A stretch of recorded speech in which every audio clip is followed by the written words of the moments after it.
Not only did we talk about the definition, but we also talked about formula racing, which I thought was interesting because it's a beautiful segue into something that I want to share with you. So what I'm going to do right now is I'm going to share a video with you that I think really sums up what your company can look like before and after you implement DevOps. And then after the video, we're going to go ahead and talk about it.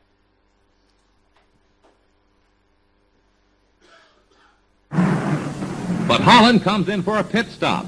Time to refuel and change tires. Lou Moore himself changes the tires. Only 4 crew members, including the driver, are allowed to work on the car.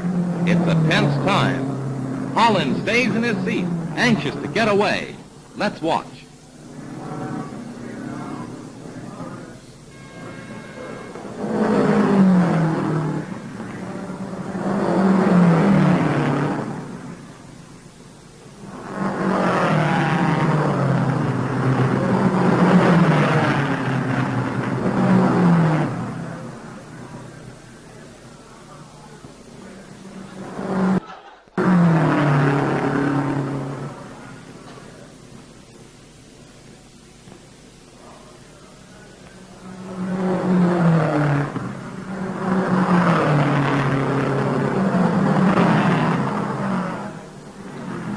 Tires are changed at last.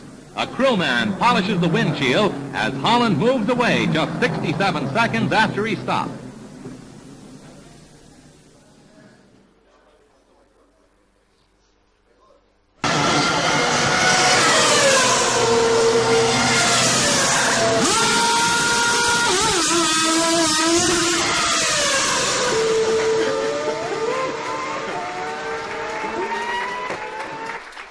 When I saw that video, I was like, that's it. Like, that's what everyone should be trying to do. And I came up with this crazy little sentence, but before that, I tweeted this video. I am extremely active on Twitter. It is the #1 way to get a hold of me. Like, don't email me, just tweet at me. Not only will I answer you, but my entire team will answer you. So I tweeted this video, DevOps, before and after. Most of the people understood what I was trying to say. But a couple people here said there was no value in the second pit stop at all. Like, how? I don't understand. Like, Donovan, they just threw more people at the problem. They didn't actually solve any problems there. I'm like, what are you talking about? And then the other person said, they didn't even refuel the car. There's clearly less value in the second pit stop. I'm in my office and I'm reading these. Clearly I'm having some type of physical reaction because my wife walks in. She's like, what's wrong with you? I'm like mumbling to myself, why do they not understand? This is a beautiful analogy. I was like, I should write a blog post. She's like, yeah, you should write a blog post. So I did. There's a huge blog post on why this is a beautiful analogy for DevOps. So what I'm going to do, though, is we're going to talk about these two individuals. Now, obviously, I blurred out their faces because I don't want to embarrass anyone. Hey, but I did not delete the tweet. So you can still go find them and see exactly who these two people are. Let's start with the beginning. The increase in the number of people. How many of you remember a little company called Compaq Computers? Anyone remember that company? Right. So these are all the old people. Look around real quick. The people with their hands up, right? I used to work at Compaq Computers back in 96 through 98. And I remember as Donovan Brown, as a programmer, when I was done writing software, I would walk into a server room. In that server room were these beautiful ProLiant servers connected to the internet. And I, as a developer, could pull out a tray, type in my username and password, and it would say, welcome Donovan Brown. And then trust me, I was swinging a hammer at that server. I was deleting registry settings. I was copying files everywhere. I was deleting files, whatever it took to install my software. It was just me and the machine. Then what you would do once your software was on there is you would run out of that room as fast as you could. Because as long as the IT pro didn't see you, now it was their problem. It was beautiful. It was an awesome way to write software. I put it on there. Now you're responsible for keeping it running. They had to keep the lights on. I didn't have to keep the lights on. I just had to get my software on there. It was me swinging a hammer at a freaking computer. Try that today. It's impossible. First of all, you probably do not know where your production servers are. Even if you do not have admin privileges on that machine. Dev is involved, ops is involved, QA is involved, program manager is involved, the janitor is involved. Everybody wants to be involved in deploying software. There are simply more people involved today than ever before in our history of deploying software. Everybody wants to be involved in it. So on that level alone, this analogy works. There are more people now than there were in the past. But what's interesting to me is when I saw this, I didn't see them as people. I saw those little people as automation, continuous integration, continuous delivery, infrastructure as code, all the DevOps best practices that we string together so that we can move faster than we ever have before. It works on that level as well, because there are lots of moving parts to deliver software more efficiently. There's lots of little things that we have to do. What we want to do is have these specialized tools that will allow us to move faster than we did before.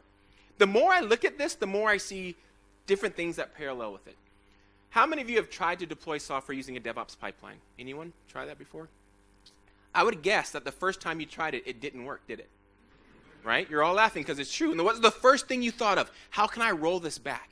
Right? How can I automate that? If it fails, I want to roll it back. I have to imagine at some point, this gentleman here in the back that has a jack, at some point that jack had to have failed. You know why? Because that guy has a jack too. Just in case that jack fails, I have a backup. We do that in our DevOps pipeline. At some point, I have to imagine that the impact wrench that this person is using had to have failed. You know why? Because there's another impact wrench right there. They have redundancy built into their process. Just in case something goes wrong, we're ready to respond to it. We talked about monitoring being very important. If delivering value is your key, how do you know you actually delivered value? You have to monitor before, make a change, and monitor again after. You have to figure out how to move faster than you did a moment ago. These two gentlemen here never move. They are monitoring a 2.5-second pit stop to figure out how they can make it a 2-second pit stop next time. They're analyzing everything that they do, trying to find any lean or any waste that they can actually weed out of here. And by the way, this pit stop I showed you is now no longer considered fast, right? The fastest pit stop is just a hair over a second long, and they do the exact same amount of work. It's unbelievable. Like you said, DevOps is not a destination. It's a journey that you're on, and you never get off of it, right? Eventually, they're going to be doing this in half a second, and we're going to be thinking, why did this one take so long? This eventually will be the first video I show you, right? Think about that, right? And there'll be another video that much faster than this one, right? So I love it, like I said. DevOps, like everyone's talking about DevSecOps, right? Security inside of your DevOps pipeline. These two gentlemen just secure this on the jacks. Like everything that you want to do about DevOps is in this actual analogy here. It's a beautiful thing. So the more I look at it, the more I see different analogies here that actually pop out. Let's also talk about this one right here. They said they did not refuel the car. Now, for the Formula One nuts in here, I know you're going to say, but Donovan, they're not allowed to refuel the car. That's not the point, right? So let's not get into the weeds of Formula One rules here. The point is that you want to do what hurts most first, right? So let's look at this pit stop again. Refueling the car isn't even the thing that hurts the most. What hurts the most is changing the tires. And you should focus on that first, because even if you refueled the car at the same rate in 2013 as you did then, you'd have been done in half the time, right? You would have changed all 4 tires, and you would have spent half the time, and you would have been done. Now, let's assume that they got the tires down to, say, 10 seconds. And then all of a sudden, this poor guy with the gas is sitting there for another 20 seconds, and they're the bottleneck now. So what they do is they go back and say, we got to figure out a way to get rid of the gas. Either we trick physics and get it to go in faster, or we shift left technology and innovation that allows the car to go further on less, right? We're going to completely eliminate the bottleneck. And now all of a sudden, the 10 seconds of changing the tires is too long. You can revisit what hurts the most, because it might not hurt the most now, but you might need to go back to it. And all of a sudden, you take this, what took forever, and you turn it into something that doesn't take long at all. It goes back to this. If it hurts, do it more often. I said that this morning. If you only deploy once a year, you're probably never going to fix that. If I then say you're going to deploy your software once a month, you're going to start to figure out ways to fix that. And you're going to go from the first video into this video, where you're not only changing 2 tires, you're actually changing 4 tires in a fraction of the time, and you've shifted left all this technology so that your car can go further on less. That's what you're trying to do every single day with your DevOps pipeline. Get your software out as fast as you possibly can, high performance, and keep striving for it. So at Microsoft, as we've already said, this is what we defined as DevOps: the union of people, process, and products to enable continuous delivery of value to our end users. The single most important word is value. In America, we have this day that comes, it's called Black Friday. It comes after Thanksgiving. It's the heaviest shopping day in the world. And I believe it's starting to become a worldwide phenomenon. You don't have to have Thanksgiving on Thursday to go out on Black Friday. And then what comes after that? Cyber Monday, right? And all of a sudden, all the electronic stores, all the online stores start giving you crazy discounts. Do I have to change a single line of my software to actually deliver value on those 2 days? The answer is no. Your operations teams can scale up or scale out your infrastructure, and you're now going to be able to deliver value by being able to sustain more simultaneous users, keeping your response times down, and selling more retail. That's delivering value. It is not about devs alone. It's about dev and ops coming together. So the people are very important. The process is easy. We all know Scrum, Kanban, Agile. We all know the words. Some of you think you're doing it. Some of you aren't. Some of that think you're doing it aren't. But that's another problem. But the process we understand, and the products are easy, right? Most of the companies give you the products for free. So I don't want you to focusing on the products or the process. I need you focusing on your people. Because if your people don't get this, if your people don't understand that this is not optional, this is not a nice to have, this is fundamental for you to compete, then no product and processes in the world are going to save you. Your people have to get it first and understand that the goal is value. Why do I focus on value so much? We go to a lot of companies as consultants and we talk to them and they're like, we need to do DevOps. I'm like, okay, great. Why do you think you need it so bad? Man, because our devs and our ops hate each other. I'm like, really? Like, yeah. They're not nice to each other at all. I'm like, why not? It's like, well, talk to me about how you incentivize your teams. Like, okay, great. So how do you incentivize your ops teams? We incentivize them by telling them keep the lights on the servers on. It's all about uptime. I'm like, okay, great. So as long as the servers are healthy, they get a big bonus. It's like, yep. I'm like, great. Talk to me about how you incentivize your developers. It's all about changing the features and adding new features. I'm like, okay, interesting. So if they change the software a lot, they get the big bonus. I'm like, right. Like, you see the problem? They're like, no, it's that's how you do software. I'm like, no. You literally just told your QA team or your ops team, stop your developers from changing the servers. Because the easiest way to keep the lights on a server on is to not change it, right? If it's working, you don't change it, it keeps working. I, as a developer, am incentivized to go change that machine as much as I possibly can. So since I'm paid to do one thing that is the exact opposite of you, you and I are going to work against each other. Because the only way I get the big bonus is to stop you from doing your job, right? That's a bad situation. And it seems like it's a common sense that they just don't get until I say it out loud. They're like, oh my goodness. Like, yeah, focus on value instead. Tell both teams the same thing. I'll give the ops team a big bonus if you deliver value to our end users. Tell the devs the exact same thing. I'll give you a big bonus, dev, if you deliver value to our end users. Guess what they're going to do? Naturally work together. Because the only way they both get the big bonus is if they can prove that they delivered value to our end users. It means they're going to put telemetry in place and prove that that new feature that they added is actually being utilized. How many believe that you're doing Scrum right now or Agile? Anyone on that journey? Right. If you're not on that journey, you're putting a cart before the horse if you think you're doing DevOps, right? Right. You got to get good at producing an increment of shippable software before we try rapidly shipping it out into production. The saying that we have in the U.S. is crap shipped fast is still crap, right? You got to have a unit of shippable software that you want to then automate the shipping of, right? So let's make sure you get Agile right. Agile is very, very important. And once you get Agile right, then we can start applying these great DevOps best practices to move that software faster. It's all about getting your people on board there. So what we're going to do is we're going to talk to you in the next 27 minutes here of how Microsoft itself has done this very thing. We used to ship every 3 years. And now we ship every 3 weeks the exact same product. How many of you remember TFS 2005? Anyone? I'm sorry about that in the back. You raised your hand. Sorry. When did we release the next version? 2008, right? It took forever. And then we sped up a little bit. We went from 3 years to 2 years because we knew 2 years was the magic number, right? Nope.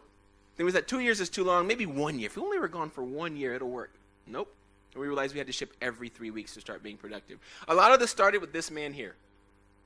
He had this quote at an internal conference that just spoke to me, which was really powerful. So this is Satya Nadella. He is the CEO, the man who runs Microsoft, and has changed our reputation, changed our ethos, changed everything about our company. It's an amazing place to work, and I say it's because of this gentleman here.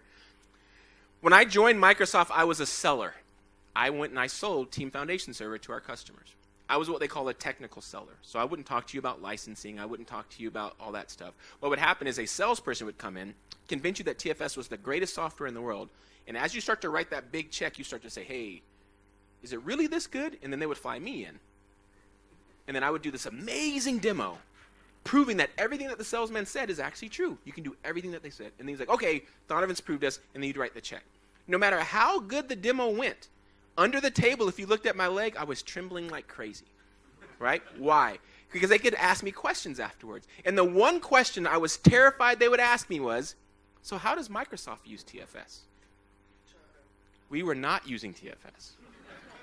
Luckily for me, they all thought we were using TFS, so they never asked me, right?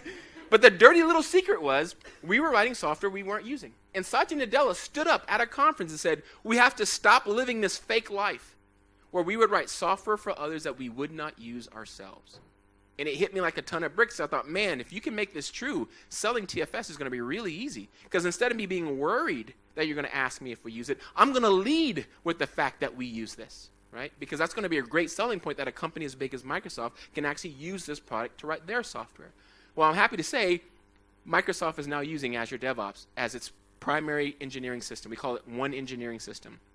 Office is coming, Windows is already there, Bing is already there, HoloLens is already there. The Azure DevOps team uses Azure DevOps to produce Azure DevOps, right? It's this cool inception kind of thing going on. But it's him who did this. So I'm not going to sell you Azure DevOps, but I do want you to have an understanding of the team that we're talking about. The team that I'm talking about builds all these services that we now collectively call Azure DevOps, and the product actually builds itself.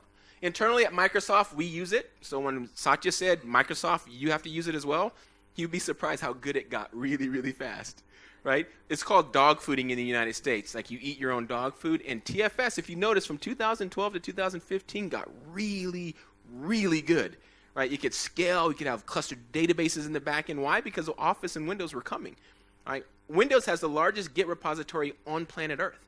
And we had to be ready for them. They have like 2 or 3 million work items in movement at all times, right? This is our biggest customer is our own company with the Windows team, right? Because if we could handle them, we knew we could handle anyone else in the world, and so far that's been true. But these are just some numbers to get you an idea of what we do.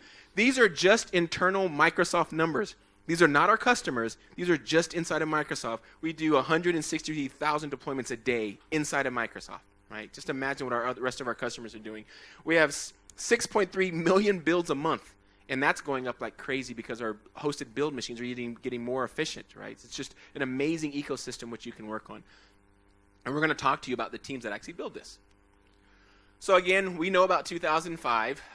That was a rough installation. It was so rough to install that my career before I joined Microsoft was installing that product. I flew all over the world, and all I would do was install Team Foundation Server 2005. Right? And if I got your reports to actually work, I got a big bonus because those things never worked, right? Right? It was crazy lifetime. And then we went away for 3 years and we came back in 2008. And you got to remember, look at these big gaps in time.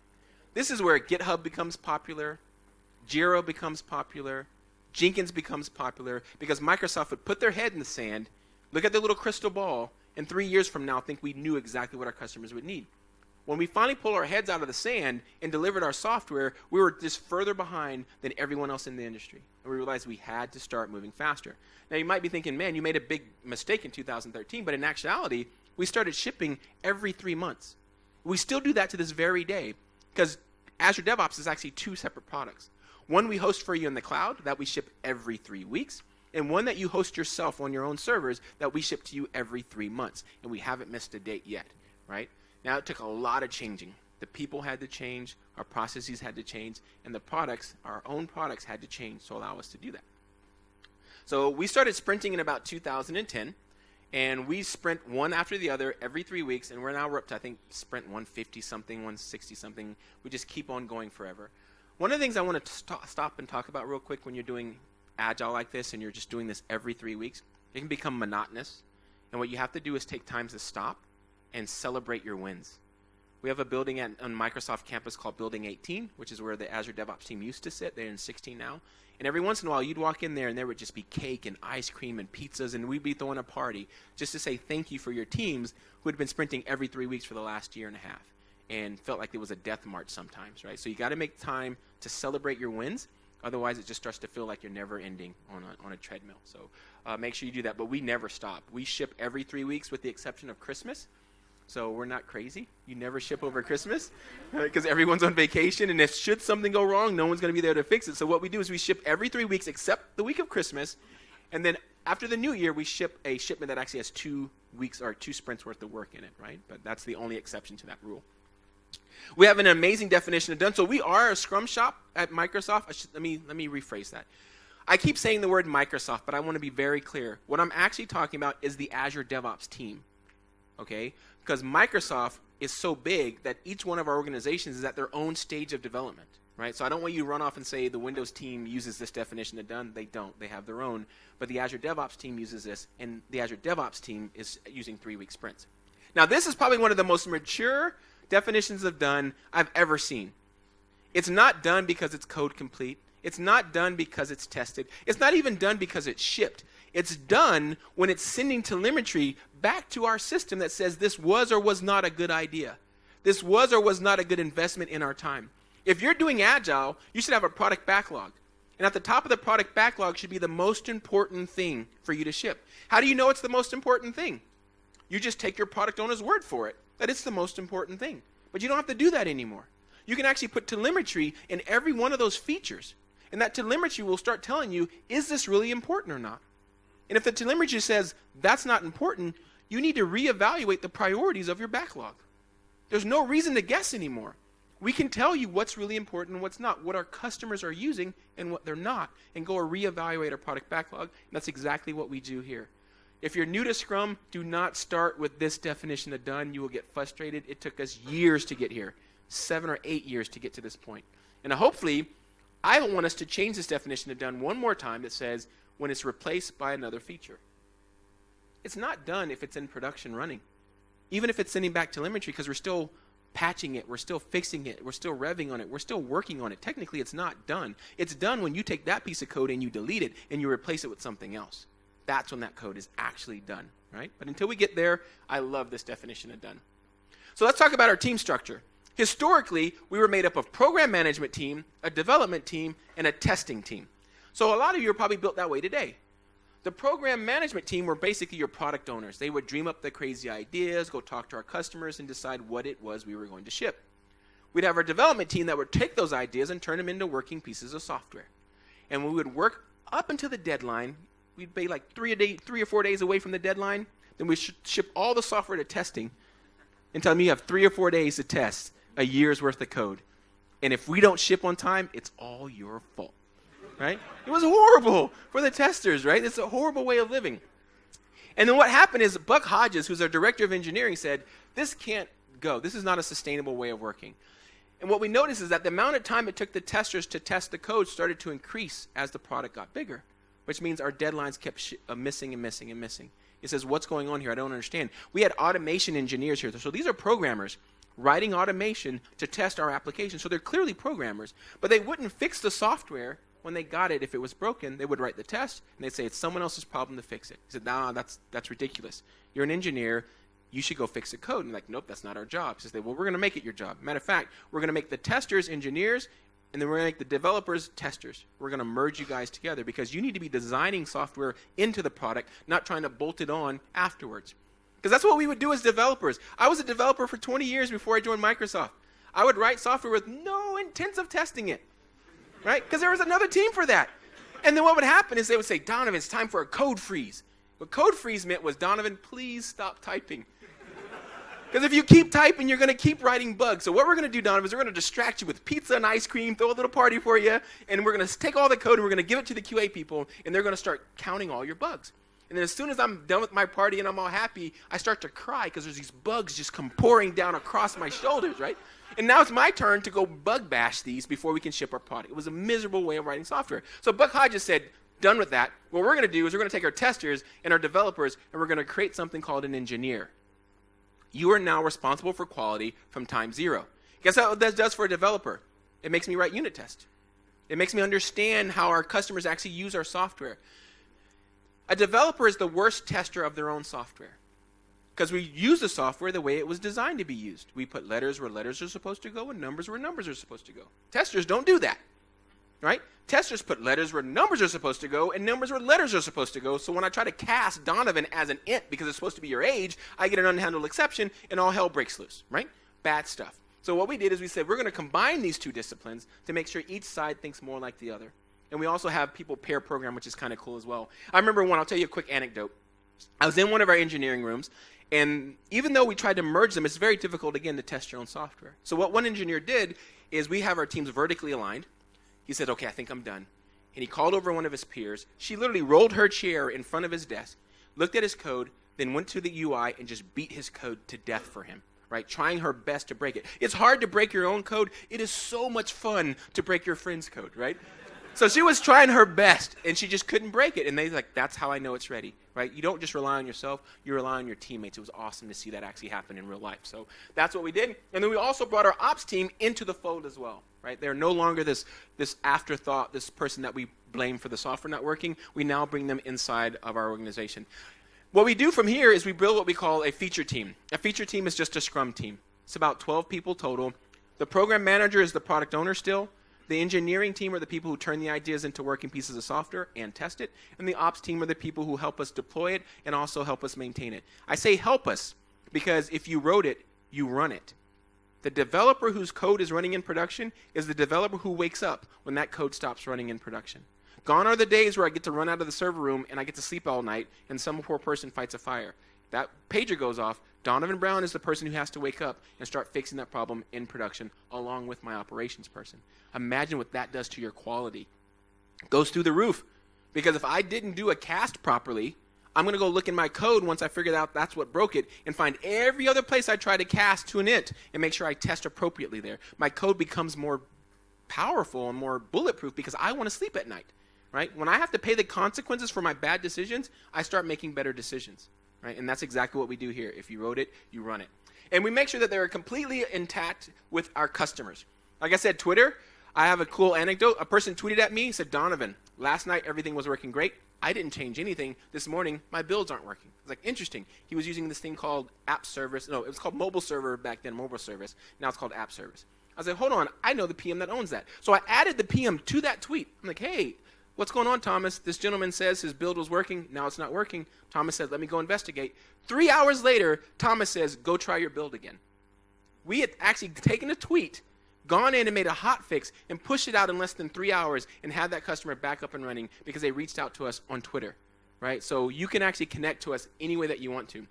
You can use Twitter, or you can go back and use the actual portal itself where you can actually send us a frown or a like, or you can give us suggestions. You can actually go to our developer community. This is really cool. So again, another reason I love Twitter is sometimes I'll go to the product group and say, this is a really cool idea. I'm like, Donovan, that's a horrible idea. I'm like, no, it's an awesome idea, and I just get so tired. I'm like, okay, I know what I'm going to do. So what I do is I come over here to the developer community. I happen to have 15,000 followers on Twitter.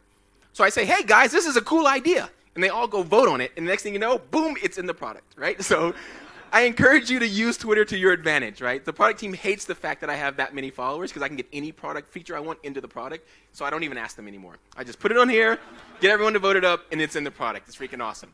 Another thing we do, we comb Stack Overflow to make sure that our customers are always constantly being successful. So if you need us, just reach out to us. There's also, we'll solicit feedback from you, trying to make sure that our NSAT score is up. We actually track tons of telemetry. So this telemetry here is coming from live systems, letting us know who's using what. Again, letting us know if we're delivering value or just delivering random features. This is very important to us. Then obviously, like I said before, Twitter is the number one way to get a hold of us. If you use that little hashtag right there, my entire team comes running. Right? It's like a little bat signal. We all come, we all read it, and if I don't know the answer, we will add people from Microsoft that know the answer to these questions for you, right? So feel free to use that as well. Our teams sit in what we call team rooms. So this is not your Facebook, everyone's on the exact same floor with no walls kind of situation. This is 10 to 12 individuals working on the exact same feature in a room together, right? So if you ever go to building 18, you can actually find this exact room. In this seat right here is where the product owner would sit. So even the product owner is in our Scrum room with our teams. If this engineer has a problem with this engineer's API, they just talk to each other. You don't have to log a bug. You don't have to find them on Slack. You don't have to schedule a meeting on Teams. You just talk to the person you need to talk to because this entire team owns the entire feature. They own the database, the middle tier, and the front end. We cut our applications vertically, not horizontally. So there is no crossing boundaries to try to do with all this coordination. Everyone who owns that feature is in that room, and we can ship that feature as soon as it's freaking ready. Now, sometimes these two people have a bigger disagreement on the API than is appropriate to have in this room. So what we do is we have 2 huddle rooms outside that have doors on them so they can speak more spiritedly or loudly to each other and not disturb everyone else in the room about who's right or who's wrong on the API. And it also has conferencing software in there because we have 50 of these teams that build the products I showed you, 50 of them. Some of them are in Hyderabad, India. Some of them are in North Carolina. Some of them are in California. And the majority of them are in Redmond, Washington. But there's 50 of them. And if you're on one of these teams, you sit with the team. Okay? And then if you want to switch teams, we'll talk about that in a second, but you can actually do that. Because they only stay together for about 12 to 18 months. We'll talk about how they move. They're all completely self-managing. And what's really cool is that these rooms are all different. Some rooms allow you to eat at your desk, like this one has a Coke. Not everyone allows you to do that.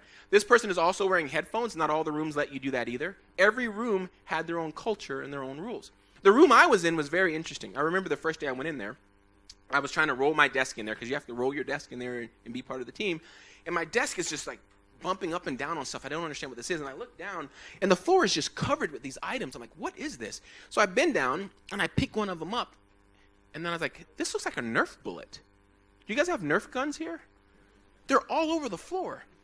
And then like a scary movie, I look up, and I see that everyone has guns on their desk. I'm like, what is going on in here? And then one day I saw it. An engineer gets frustrated, cocks his gun, just starts shooting at other people. It's like war games in there, right? Bullets everywhere. But the thing is that if you don't have a gun, you're the only person getting shot. So everyone has one, right? So you have to strap yourself in when you go into this team room. But it was awesome because that team room had their rules. They had their way of working, which is really cool and unique to that team. So we never take a picture of that room, but this is a pretty room we can take a picture of. Like I said multiple times, we actually cut our rooms, cut our applications vertically, not horizontally. We all remember these days, right? You have the front-end team, you have the database team, you have the middle-tier team. There's all this coordination that has to go back and forth, and you never get the timing just right. You make assumptions on how one layer is going to work, and then it takes you twice as long to integrate than it took you to actually develop it. So what we did at Microsoft, we said, nope, we're now going to cut our teams like this. One feature team owns the entire feature from top to bottom. So we have cross-functional teams that understand database, they understand APIs, they understand UI, right? And that way we can now ship at a much more fluent rate. Now, honestly, there's going to be interdependencies between these features sometimes, and they're going to have to coordinate that. They're adults. We treat them like adults, and we expect them to have whatever meetings they need to be efficient at their job, right? We don't micromanage at Microsoft. We hire talented people, and we let them go do amazing things for us. But we cut our teams this way versus horizontally. That makes Agile, even not just for us, but for everyone, much, much easier. We also have this thing called a yellow sticky exercise. So if you get tired of the team that you're on, you can actually move to another team. So what we do is we have all 50 leads stand up and say, I work for the UI, for the Git team, and you want to go work on Git for the next 12 to 18 months because Git is the future. Git is awesome. Git is horrible. No, I'm just joking. Git's not horrible.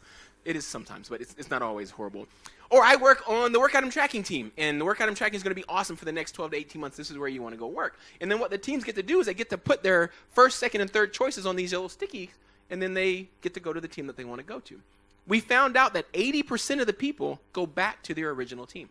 They like the culture, they like the software, they already bought their Nerf gun, whatever the case might be, right? They're just ready to be in that room. 20%, which is I'm so grateful for, actually go to other teams.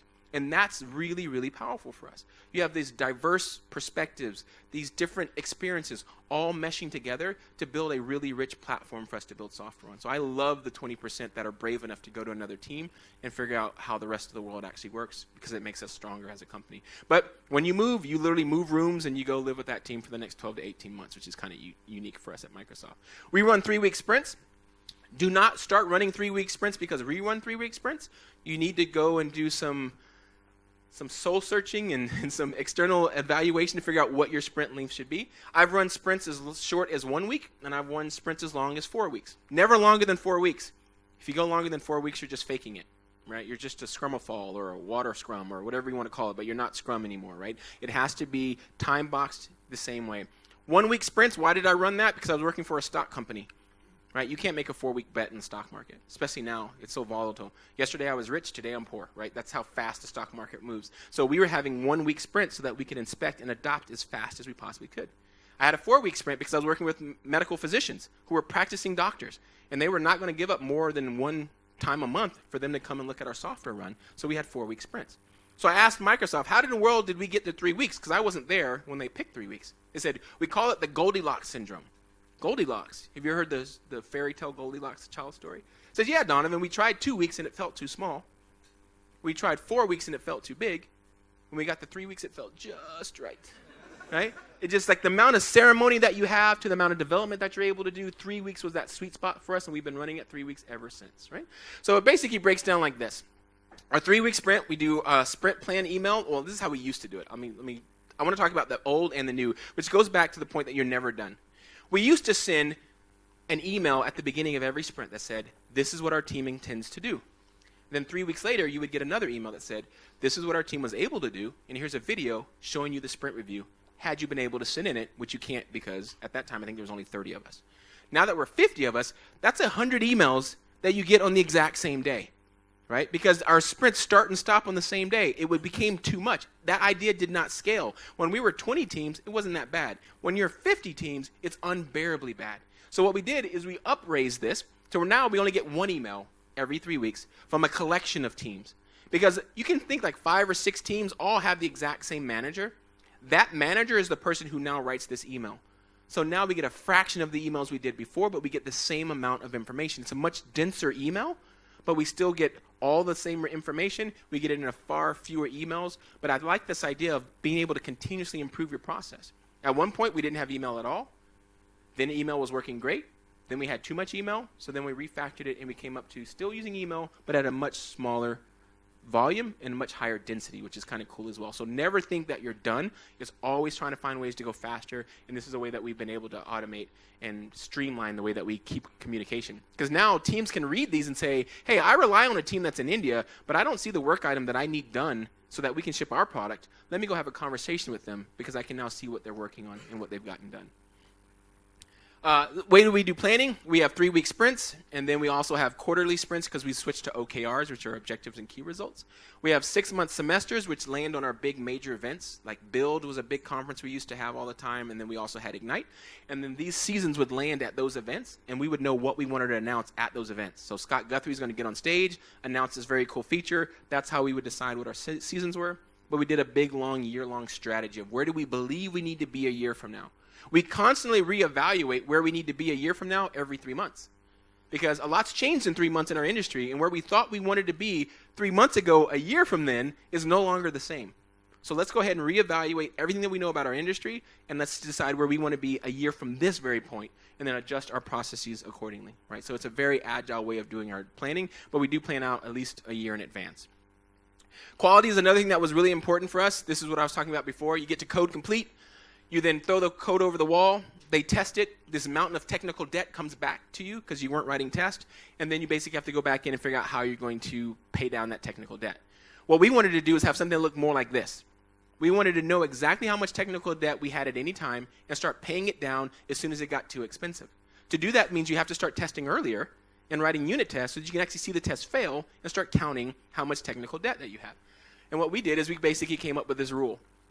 We found out, on average, our engineers can basically clear 1 bug per engineer per week. To give ourselves a little pad, we said if you ever have more than 4 bugs times the number of engineers you have, then you need to stop what you're doing and start paying down that technical debt. That way we never get too far out of whack and then have this mountain of technical debt that we have to fix. So we call this our bug bar. We are very diligent about our bug bar. We actually track it on a chart. So we basically have all of our teams on one side and the average number of bugs that they've been carrying throughout that particular sprint. As you'll notice, some of them stay below our bug bar, some of them do not. Now, one thing I want to be very clear on, you cannot punish your engineers for the numbers that you collect. I'm going to say that again.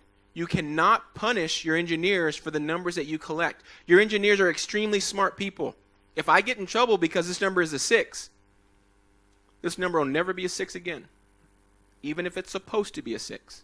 Because I will game this system so that I don't get in trouble. But then you're losing the whole purpose of collecting this data in the first place. This is an opportunity for you as a manager to inspect and adopt your process. If I see my team's numbers above 6, that's not a failure on my team. That's a failure on me as a manager. Because I did not enable them to stay below that, or I did not teach them why it's so important to stay below that. So I use these numbers to say, okay, I have one of my teams that are struggling. Let me go have some meetings with them and figure out what's going on. Can I get you more training? Can I get you more support, new technology? What is it that's causing you to go above that bar so that I can help you stay below that bar? But as soon as you punish them for that numbers, these numbers become useless. Not only do we do it from our bug bar, we also do it from our engineering standpoint as well. And it's, I missed one of the slides here. One of the things that's important is not only what you collect, but what you don't collect. Right? It's important to know what you want to measure and what you don't want to measure. Right? There's items in here that we don't care about. Your original estimate. We're all bad at estimating. We know that already. So why are you going to beat me up over it? Why don't you help me get better at estimating? The number of lines of code. Trust me, you do not want to pay someone for the number of lines of code they write, because they get a lot of bolded code for no apparent reason. Right? You actually want to incentivize them to write less code that does more than the other way around. So it's very important to know what you want to measure, and most important, what you do not want to measure. We do not measure any of this stuff and try to use it against our developers at all. You can't use any of these numbers against them. In addition to our engineering scorecard, we have this one. Azure DevOps runs 24 hours a day, 7 days a week, 365 days a year. It can never go down. But obviously, stuff happens in real life. And what we do is we measure how long it takes us to detect there's a problem, how long it takes us to mitigate there's a problem, how long it takes us to do a root cause analysis. The whole 9 yards is actually monitored for us. And again, we do not punish our developers for the red ones. We simply try to make them yellow. And when we get them to yellow, we then try to make them green. Inspect and adapt. But if you wrote it, you run it. This is a shared scorecard between dev and ops.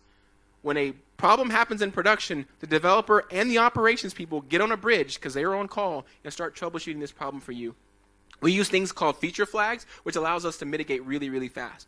If we push out a feature that happens to be behind a feature flag that causes a problem, to mitigate it, what do we have to do? Just turn the flag back off. Problem solved. Now we can go back in and do root cause analysis, push out another fix behind that flag, turn the flag back on, and if everything works great. If not, turn the flag back off again. Try again. But it's a beautiful way to mitigate that problem without having to roll back your entire system, right? So we use a lot of those different techniques as well. Actually, I'm a little over time here, so I'm going to speed up a little bit. So our DevOps transformation, and this goes back to the point that you're never done. So far, like this is our story so far. We've gone from 3 years to 3 weeks. We cut our teams vertically versus horizontally. We use feature flags. We combine dev and test into one concept called an engineer. So these are a lot of the things that we've learned through our 7 or 8 years on this journey. And I can't wait till I give this talk again, or it might not be me, it'll be someone on my team now who's giving this talk instead of me. That's going to be able to show you a completely different list of what we were. Hopefully, again, this will be the before column, and our after column will be things that we've done that are just years beyond what we're able to do today. But you're never done with this journey. Always find ways that you can actually go faster. So this is the team that is willing to help you. Actually, Jessica Dean is sitting here in the front row. You're going to get to hear her speak tomorrow. She is a Kubernetes guru. So if you want to learn anything about Kubernetes, open source, Linux, thank God she's here. I have broken our Kubernetes cluster more times than I can count. But I never break it the same way twice, right, which is good, so I'm learning. And she's always there to go ahead and fix it for me. If you're into Chef, if you're into SRE, if you're into operations, this is Steven Morosky. He used to work at Chef, so if you have Chef questions, he used to work there. How many of you know Octopus Deploy?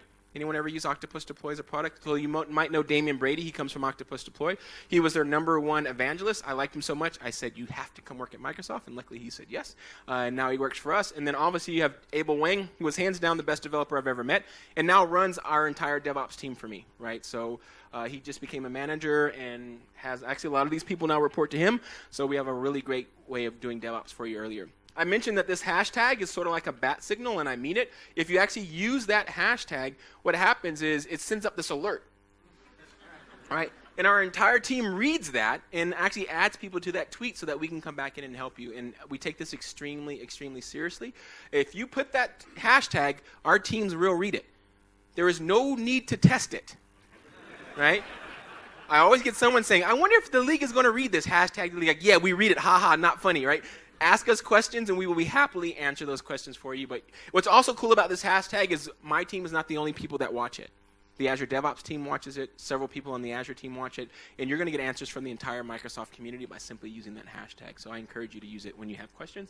And then finally, this is a cool picture to take, slide to take pictures of. Lots of resources that we have for you at Microsoft. We have lots of different videos that you can see on Azure Friday, Visual Studio Toolbox, DevOps Interviews.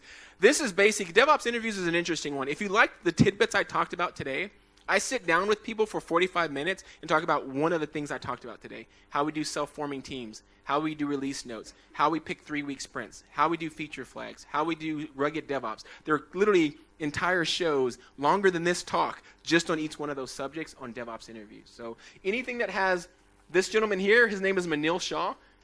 All amazing shows. All 3 of them were unbelievable. And then there's Aaron Bjork, who I think has been on the show 4 or 5 times. Every one of his shows is fundamentally amazing. He talks about some of the coolest stuff that we've done at Microsoft. We even have one on how we version our microservices. So as low level as you want, as technical as you want to get, that's a really good show to go back and see that stuff. And again, my name is Donovan Brown. You can find me on Twitter, and I blog at donovanbrown.com. It has been a pleasure to be here. I'm sorry I'm over time, but I just couldn't stop sharing. Thank you so much for having me.